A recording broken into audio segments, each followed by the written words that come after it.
You're listening to Mom and Doc Talk, where we talk all things healing pans and pandas with an emphasis on homeopathy.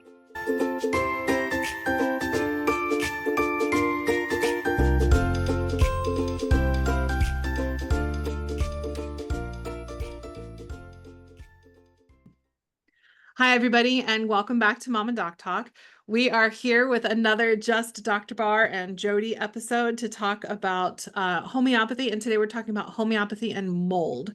We've got a couple of episodes on mold. We'll put links to them in the show notes. I don't remember which ones they are, that are about mold in general, where we're talking about both, testing and different things that you could come up to identify and recognize mold illness.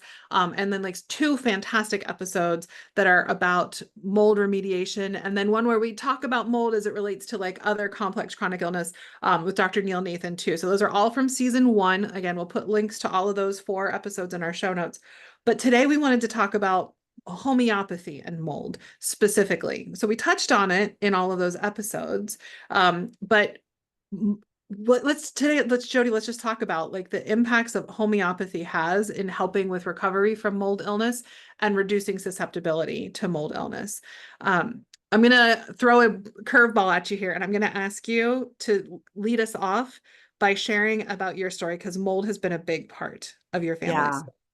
Yeah, it was an unknowing partner in all of this silently in our home for quite some time. We all were sick, literally everyone in my family. My younger daughter born with mast cell disease, and then a couple years down the road, Avery kind of stumbled all the way into PANS, but also my husband and I were sick.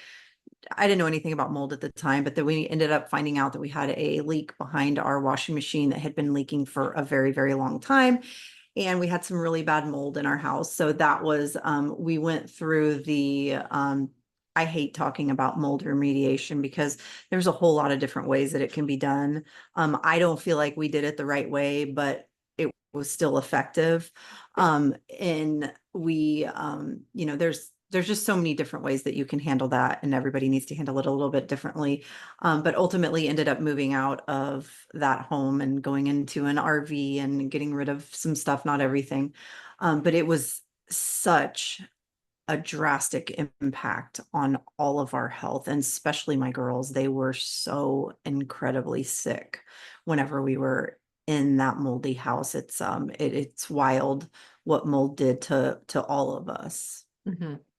The thing that's interesting, though, that I think is important that we say right off the bat is that mold illness is not, it's like both this concept in homeopathy of dynamic and non-dynamic disease, right? So dynamic is something that is movable, changeable, and different in different people. Non-dynamic is when we've got one thing that is going to be the same in every single person, or that is something that we need to remove. And if we remove that, then it's the illness itself will go away, right? So like, so mold is one of those things that is both dynamic and non-dynamic. And the reason we know that it's both is that mold generally, like there's certain molds and certain amounts of mold that are like just not going to be healthy for anybody to live in, right? But the way that it's dynamic is that we have different reactions to them. And so it has to do with our susceptibility. So you had 4 people living in your home at the time, and all 4 of you were doing poorly.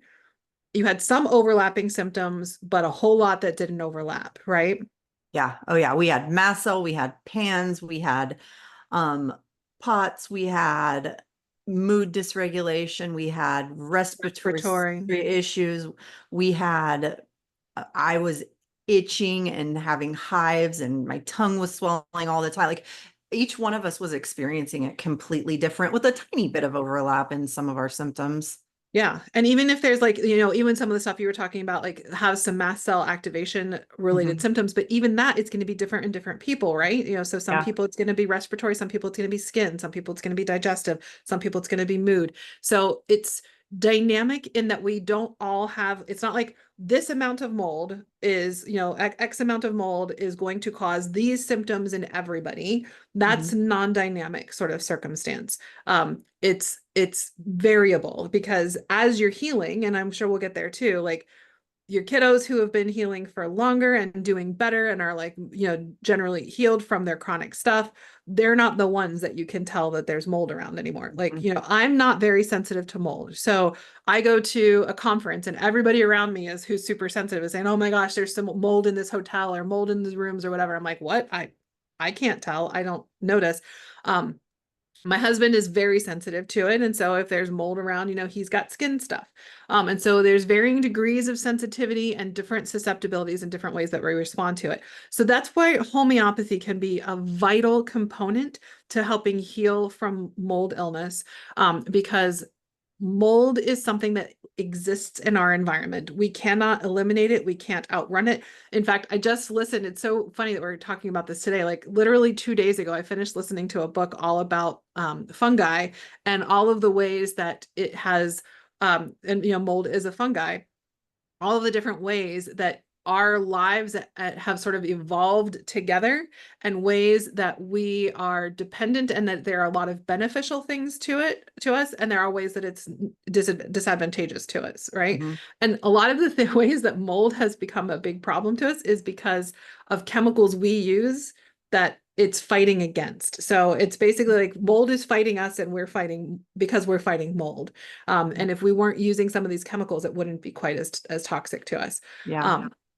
So anyway, I say this because we just need to remember that mold is something that is a natural part of our environment. We are never going to be able to completely eliminate it. And if we did try to completely eliminate, mold, yeast, other fungi, whatever, that we would run into some similar problems, I think, that we're having with bacteria, right? We've decided to we wanted a clean slate. We were using antibiotics for everything. And now we have all the issues with the ways that we've disrupted microbiomes and all of the different things that come in with that. And so I just want to be mindful that we could do the same thing with parasites. We could do the same things with yeast, mold, fungi, et cetera.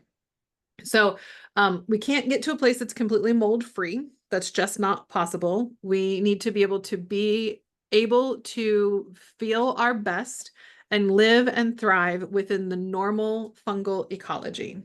Yeah. Right. And that's one of the things that Michael Schranz talks about a lot in one of our episodes. So I think that's just a really important thing because there's going to be mold mediators that are going to tell you that there's a right way to do it. And there's not necessarily one right way to do it. And that, any amount of mold is not okay. And that's just not realistic or achievable. And those are people who are probably going to get lots and lots of business from you coming back again and again and again, trying to make something that's not really possible happen. And then that's going to stoke a whole lot of fear. And then we have a lot of stuff that we need to deal with the stress response that we have and the ways that that can also make us sick and more susceptible to mold illness, right? It's this vicious cycle. Yeah. And I think skipping ahead a little bit too, I'm always talking about the end goal. Like at the end goal, what this looks like is our family having gone through 2 different mold exposures since I would consider Avery healed, and she did amazing through those mold exposures. Mm-hmm. My husband and I, not quite as much, just because we're not as far along in our healing journey. But I like watching her body not go back into full blown pans. Like to me, that is like blaring. That is susceptibility change. That's like literally me watching what it looks like. But I think what I want to spend a minute talking about is what it looks like in the meantime, because for us as moms, it's really hard. Like we find out we have mold and then we go into full on panic mode. Yeah. And for some reason, it's hard to just settle into homeopathy and be okay with that, because it's like, wait, I'm waiting. My kids like got all of this mold in their body and I'm waiting a really long time. And it's so hard for us not to hop into doing detox and all of the other things that we feel like we absolutely have to do to get it out as quickly as possible. There's so much panic in that space. And I was panicking too, like the whole time. And you kept telling me it's okay. Like and with Avery, when we were in functional medicine, we were doing some things to try and push everything out of her body quickly. And her body was very angry about it. She was having very, very bad reactions. And so that made me feel even more panicked. And coming to homeopathy and you saying, listen, we can slowly detox her body at the speed it needs detox at. In the beginning, it didn't make sense to me, but kind of walking that out and seeing her go through this really slow detox where, the mold issue was being addressed the whole time. Mhm. It was just being addressed at a speed that her body could handle it. Yeah. And I believe now that that's the only way Avery could have made it through because she was a sensitive kiddo. Yeah. But it's still, there's so much panic in that time and Yeah. feelings. Yeah, I mean, mold has gotten a lot of attention, and I think some ways it's good that it's being brought to our awareness about the challenge and problem that mold can bring to health. And I think some ways it's been overblown and it's creating panic. So it's not something to ignore, but it does not mean that your life is over either. So Yeah. first and foremost, I will say that every person is unique, and you need to talk to your provider, your homeopath, and any other doctors that you've got that to figure out the best path for you. Um, we're not saying that in no way should you ever use any additional things for mold recovery. And we're also saying that, acknowledging that for some people it doesn't work, or it's too much. And especially in PANS kids, it can be too much because they can be pretty intense protocols that are trying to make it happen faster. Um, and I'm going to pause for a second because I feel like so much of my work as an evolving, maturing adult is to recognize how little control I have over most things in life. And most of my suffering comes from trying to control things that I really can't control. And that's one of those things that we're trying to control, that sometimes we make things worse when we're trying to control the way our body handles something that it's being presented with. Um, and especially PANS kids. So it can be a lot when we try and force anything out of the body, whether it's heavy metals, mold, anything like that. If we're trying to remove it from the places where it is sequestered, or trying to like force it to die, and so that we can remove it from our body. It can be hard on little bodies that, one, are still little, and two, that are just really sensitive to things. And some of the stuff that you would need to use for the detox protocols are hard to get kids to take too. Yeah. um, Especially for the length of time that they would need to be taken. So first and foremost, though, chat with your homeopath, chat with your other providers, anybody, to figure out what the best approach is for you. Now let's talk about how homeopathy works to help with detoxification, and with the reducing the susceptibility and sensitivity overall. So again, as always, we're talking about the classical homeopathy approach. So we're not talking about, oh, I found this mold and here's this remedy for this mold. That's an allopathic approach, or an isopathic approach. If you're giving the exact mold that has been identified in a homeopathic, quote unquote homeopathic dose, or what would more appropriately be called a potentized dose. Because homeopathy, again, is how we use it, not what it is or how much the volume of the dilution. So with classical homeopathy, what we're always going to be looking at is how the individual responds to the trigger, not the trigger itself. So knowing what the trigger is can be helpful in some ways to understand how to manage things moving forward, knowing what to expect, knowing if there's any obstacles that need to be addressed. But it's not going to change the remedy recommendation, because we're always going to look at what the person is experiencing because of the trigger. So like in your family, Jody, all four of you would have had a different remedy from the same exposure because you had very different presentations of how it was affecting your body. And so when we use a recommended homeopathy based off of your individual symptoms that are showing us your unique sensitivity and susceptibility, we're gently stimulating the body to heal. And when we heal as a whole person. That includes liver function, that includes elimination, that includes immune function, it includes neurofunction, it includes all things with neurotransmitters and hormones and all of that. It helps to nudge things gently to go back into balance, into their appropriate homeostasis. So if you're having impaired detoxification pathways, homeopathy will nudge those pathways to work more effectively. It's not going to change your genetics. So if you've got some genes that make it so you have slower pathways, it's not going to change that, but it will make what you have work better. None of our pathways that we have these single nucleotide polymorphisms for, and there's another episode we can put a link to about single nucleotide polymorphisms and how homeopathy is related, that we'll put the link to that in the show notes as well, that we got backup pathways for things, right? So there's multiple ways to deal with the same problem in our bodies. It's like we're not just, one and done for a lot of these things. So we're not going to change the genetic variants that we have, but we can work better with what we do have, to the point that it's probably not going to be super noticeable at some point in time. It'll take time to get there, but you won't necessarily notice that you're having these, especially if you're not putting things into your body that clog up those pathways. Yeah. So that was what you really were talking about earlier, before, that you had a hard time wrapping your head around, right? With like the fact that homeopathy will nudge your body to do its own detoxification without having to force it with other stuff. Is that right? Correct. And also, if you guys missed it, my poor detoxing MTHFR people, she was just talking to y'all a second ago. And I think this is where I was hung up, because I'm like, oh, my kid has MTHFR, so we have to do more. Like, we have to do, there's no way she's already a poor detoxer. I could tell I was having to do all of the support stuff. And so I just thought that we would have to do more because we were already struggling in the detox realm anyways. But we didn't end up having to do more. And this is what you were just saying a second ago, like the greatest lessons. I've learned some of the greatest lessons from homeopathy, and one of them being less is more. And then the other one is faster is not better.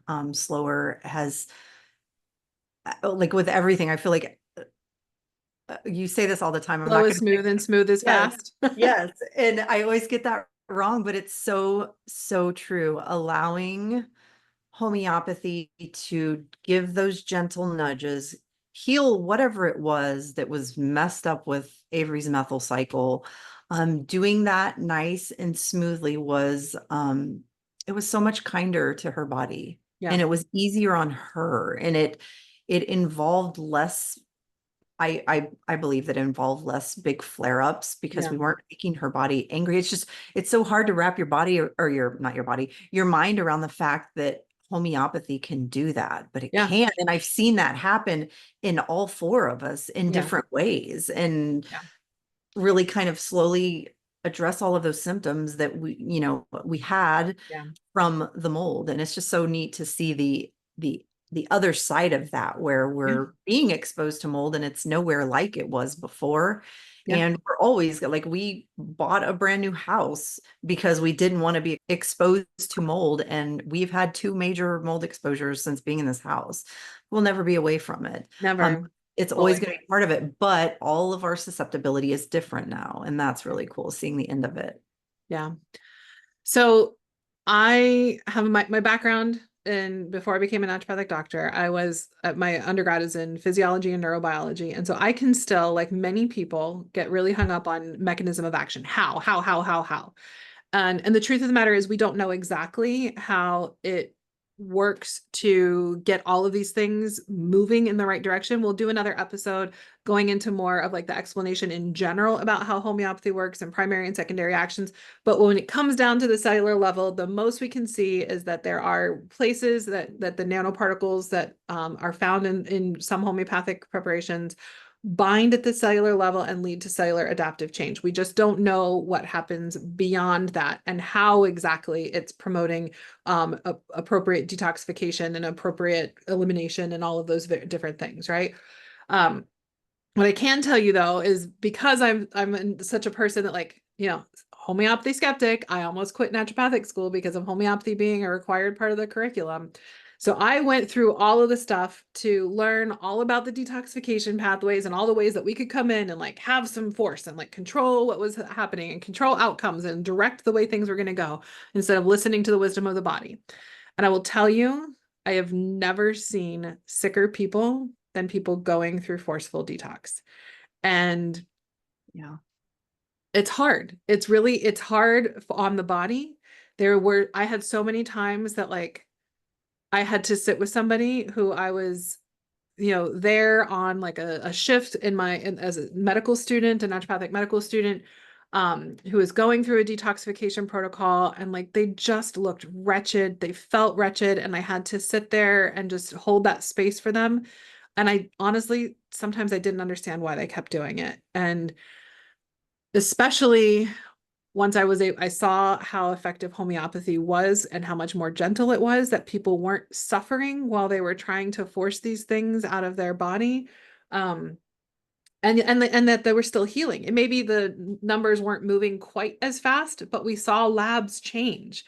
We saw, with when you are dealing with mold detoxification, mold numbers on tests typically go up when you're first starting because you're getting more out. We see the same patterns that happen. So you typically see here's your starting mold level, and then as you're starting detoxification, the mold levels typically go up on testing because more is coming out. You're eliminating more because you're improving the pathways. And then they start to come down. We see the same patterns happen with homeopathy, that we see with other detoxification protocols. We're not necessarily tracking them as much, but people who are using homeopathy and like just out of curiosity wanting to verify on their own see these things happen. And so I had personally settled into, okay, this clearly is working. I don't understand exactly how it's working, but I also see that the people are suffering a whole lot less in the Mhm. process. And especially because I had such a soft place in my heart for kids and I wanted to work primarily with kids, I was just like, I can't do this to little kids. Like, how is this possibly tolerable to these little bodies? And I was also concerned about like forcing high amounts of things into the bloodstream of these still developing brains, that might have leaky brain too, and like the ways that it can affect people. I feel like we should shift just a little bit to talk about like the process of what healing looks like with homeopathy and mold, and a couple of questions that come up regularly. So one of the things that will be asked a lot is like, if you know you have mold, do you have to get rid of everything? Do you have to remediate everything, or can you still heal with homeopathy? The answer is a little bit murky. So yeah, yes, you do need to remediate. Like homeopathy will not make it so that it is okay to just leave black mold all over the walls in your house. Like if there is mold in your house, you need to remediate. Um, Homeopathy will still help you heal, but it will only get you so far. At some point, if there is mold in your house, healing will stall out, and the best that you can expect is a plateau that is maintained that you never seem to move beyond. And so homeopathy cannot replace remediation. Remediation is an important part of removing that obstacle. That's that non-dynamic part. Um, so if you are living in mold, you'll probably see when you first get started some bigger jumps, and then it will eventually slow down and slow down and slow down, and then it will stall out. And then once you get the mold remediation done, then you'll see bigger leaps and progress in healing once again, because the body is not trying to bail out water while there's still a hole in the boat, right? So we reach a point where we're at that like homeostasis where we're bailing out as much as is coming in. And that's where we sort of see the plateau. And then once we've repaired that, then we can start bailing out more and it makes more of a difference for us. Mhm. Yep. Did you have any of that experience? Or we caught the mold pretty quickly and you'd already had enough healing that most of you, it was like a blip on the radar. Yeah, it was like everything happened right around the same time. Yeah. So yes, you can still heal to an extent while living in mold. You're not going to completely recover while living in mold. That's the main thing that we really need to get across. Like the healing patterns might look a little bit different again until you get the mold remediated, and so you might see that plateau. Um, the goal ultimately is that you can have exposures to normal fungal ecology and not get sick, not get reactive to it. All right. Or have it come and go relatively quickly without needing to do anything because your detoxification pathways are improved, they're open, and they're functioning the way that they should to take care of that for you. Mhm. Um, and then also having reduced susceptibility and like, immune reactivity to the mold. Um, and we see that happen just like we see with kids can get strep and not have a flare of PANDAS. Even if it was one of their main triggers, we can see kids get exposed to mold, maybe they feel a little foggy brained or have a little bit of a sniffle, and then they're fine. Once they're no longer having that exposure, or like the way that they respond to it could change. They're not going to have a PANS flare, but they might just have like, a more typical, like I said, maybe foggy brain, maybe a little sniffle. Yeah. So we can see that the susceptibility and reactivity to it reduces. The body's more able to detoxify any of the issues that come on from mold on its own without needing a whole lot of other things. And then, yeah, having a more typical, like not just like neuro flare type of response, if you Yeah. do have a big exposure. I think I have a good example of this. I was just thinking Okay. about this and it applies right now. Avery, her sixth grade year, um, was having some really significant coughing spells. And I finally figured out they were happening in a specific room that she's in during the day during school. Well, G is now in sixth grade. And she tells me a couple weeks ago, Mom, every time I go to this one classroom, this is my mast cell kiddo, who doesn't have a whole lot of mast cell stuff left anymore.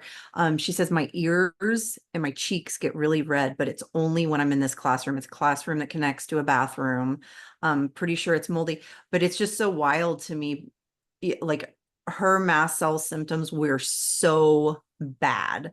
Like, had she been in this classroom 3 years ago, she would be in full on respiratory rash, itching, like all of this stuff. And I'm pretty sure there's mold in the classroom still. But all she has is a little bit of red hairs, red cheeks. Like her susceptibility is so completely different than what it used to be. Yeah.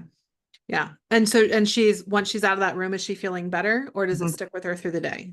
No, it takes her about 20 minutes or so after she leaves the room and she's totally fine. Yeah. And that might never change. She might still like that might be her sign that Yeah.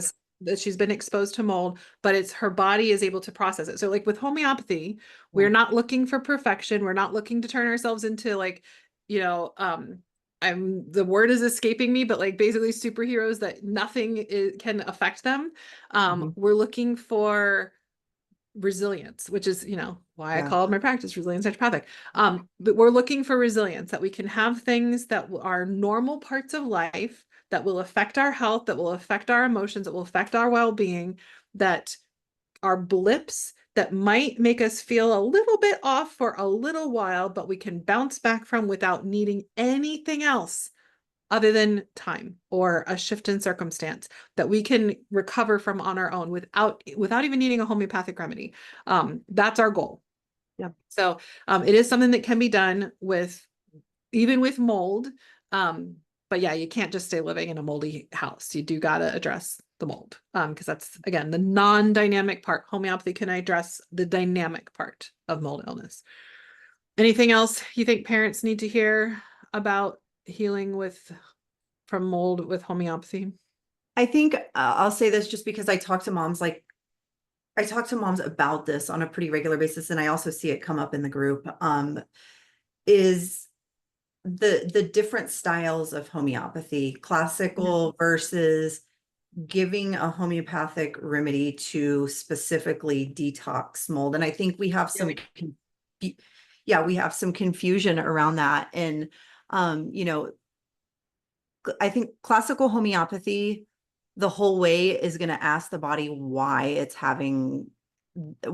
detoxing poorly, why it's going to stay focused on the root problem, and it's going to keep working on that the whole Yeah. time. Whenever we do another approach, a different style of homeopathy specifically to detox the body, just focusing on getting the mold out of the body, that's all we're doing. We're assisting the body, still using homeopathy, but we're assisting the body to actually do the detox, but that's not actually addressing the reason why the body's not detoxing properly. I'm going to stop and let you like make that make sense. And that's what I was trying to talk about earlier when I talked about needing to find the remedy that is most indicated for you based off of your specific symptoms and your reaction to it. So if we're just focusing on the trigger, We might see some palliative relief, but we're not going to address it for like the next time we have exposure to that thing. And you're going to have more exposures because again, if you live with water and we all have water in our houses, you're going to have mold around, right? Like it's in the air, literally. We're Mhm. breathing in mold every day. And so if we're just focusing on the trigger, we're maybe, I don't even know. Like if some people say it's effective, it's not something I use. I can't say for sure. So I'm sure that it must have some level of efficacy or people wouldn't use it. So you can address that specific mold, but you're not addressing that sensitivity to the mold and your unique way of reacting to it. So much like if you take antibiotics every time you get strep to try and treat PANDAS, every single time you get PANDAS, you're going to need to take antibiotics and they're going to be less and less effective over time and they'll eventually stop working. The same thing is going to be true if you're not addressing that unique individual susceptibility to the specific reaction to mold. And that's where classical homeopathy comes in because it's looking at the totality of what happens to a person and not like this one thing. We can try and make homeopathy that is a completely different way of looking at the body, health, and healing. We can try and take it and adapt it into the allopathic way of thinking, the conventional way of thinking. And that's kind of what we're doing with some of those like protocol-based things. If you're going to, you can't take homeopathy and apply it in an allopathic way and expect it to have the same results that you would get when it applied homeopathically. Like we have to use the tool the way it's meant to be used to get the outcomes that we're looking for. That said, if people just want to use protocol things, like just realize you're probably going to have to use them again and again and again, and it's probably going to come back. I can't say for sure, but I've seen enough people where that has happened in our practice that I have some level of confidence that until you address the unique, specific individual susceptibility and reaction to these things, it's probably going to come back again and again. Anything else people need to hear about healing with homeopathy and mold? Other than like, I think just focusing on the end, it is possible. Like you said, Yeah. your daughter's like, you are the person in your family, if I'm not speaking incorrectly or putting you on blast No, here, no. you're the person that can tell if there's mold now. It used to be that Yeah. you'd walk into a building and you knew there was mold, not because you could smell it or you felt anything from it, but because the way that your kids started acting or symptoms that were coming up. And now you can be in a moldy place and they're fine and it's you that's feeling off. And you're like, Mhm. oh, that's why. Yeah, and I think that's actually getting better. I tested that out a couple weekends ago, and Yeah. I think I'm finally getting to the point where that's a little bit better. But yeah, it's me All that feels right. it, and me that like we're in Texas. Whenever we get a lot of rain and the mold levels go up, I'm usually the one that's feeling it the most. So it's really awesome not having them have all of the issues that they Yeah. used to have because of it, and it makes the time that we spent healing so incredibly worth it not to have to deal with that stuff. And also not to like I'll always be conscious of mold and I'll always do my monthly little checks that I do, but it's not something that like rules my mind. I used to obsess Mhm. about it all the time, and that's a nasty feeling. Yeah. And it also made my husband crazy. And he's like, you are never going to stop obsessing over mold. And I like couldn't. I was convinced it was always there. Yeah. And it probably is here to a small extent, but also I'm at peace with it because my children's bodies are at peace now Yeah. and they can handle when it does pop up. And it all works the way it's supposed to now. There's a lot to be said about the healing power of just trusting the body to handle it, Yeah. and not living in constant fear of the thing coming up that you're then trying to control and um, that causes a lot of stress and it makes things a lot harder. A lot of us get sick just because we're so stressed about the things that might make us sick. And if we weren't so stressed about the things making us sick, we might not get sick in the first Yeah. place. There's literally like, I could give you 4 million examples of how homeopathy equaled freedom in our world. And this is a big one. It's not just my children's freedom from the reaction, it's my own freedom from the anxiety and stress and like freaking out about mold constantly. Yeah. And on that note, I think we're going to wrap for today. Take care, everybody. We'll talk to you again soon. Bye, guys. We hope you found this episode helpful, hopeful, and inspiring. We try to get a new episode out every week. You can make sure you don't miss any by following us on Spotify or subscribing to our channel on YouTube. If you want to connect with us more, join our Facebook group, Homeopathy for Pans and Pandas, where we have exclusive weekly videos and answer your questions about, you guessed it, homeopathy for pans and pandas throughout the week. If you are already a member, give us a shout out and let us know what you thought about this episode. If you aren't on Facebook and would like to reach us, you can email us at podcast@resiliencenaturopathic.com. Until next time, take care and remember, this won't be forever.